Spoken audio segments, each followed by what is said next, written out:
When I started my business, yes, I wanted to make a placement as quickly and fast as I possibly could, but I was never interested in my income for year one. I was looking at it as what would my business look like in year 3 or year 4 or year 5. And only by having that long-term vision, now I can look back and reflect and say, okay, cool.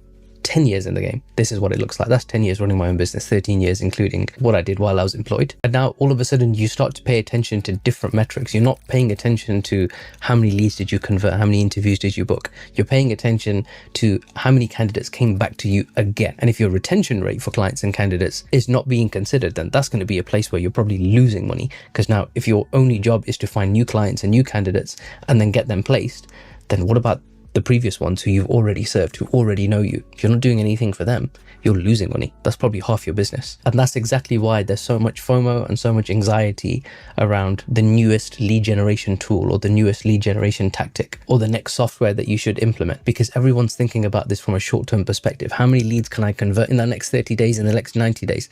Heck, man, you could set up a marketing system that completely ruins your business as well. Have you thought about that for a second? So instead of asking yourself the question of how much money can I make in year 1, year 2, year 3, why not ask yourself the question, how much money can I make in year 7, 8 or 9? Because that also feeds into the decisions that you make for how you generate your clients and candidates. If you're really pushy and you're aggressive, yes, you might make a lot of money in year 1, but those clients and candidates are never coming back to you ever again. And the last thing I want to leave you with is probably the most important mental shift that you can have. Think like a business owner. Stop thinking like a recruiter.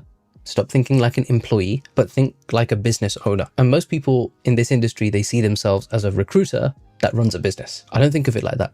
I'm a business owner that operates in the recruitment industry, because that one shift changes everything. You start to question all of your decisions about where your time is spent, how you hire, how you train, how you onboard, how you market, how you build. Whereas a recruiter, they think about placements. They think about money that comes into their bank account. As a business owner, you think about, how do I build this machine so that it works without me having to touch anything, and stuff still happens. And that's when you think about systems, about scaling, and about long-term value. So just ask yourself the question, if you are a solo recruiter or you plan on becoming one, and then you're going to make 100, 200, heck, even 500k a year, congratulations, well done. Would you rather do that and work full-time in your business? Or would you rather have 10 to 20 people who make 100, 200, heck, even 500k a year each for your business, and you pay them for doing their work? Which position would you rather be in? And that was the exact mindset shift that took me from being an independent recruiter to a business owner.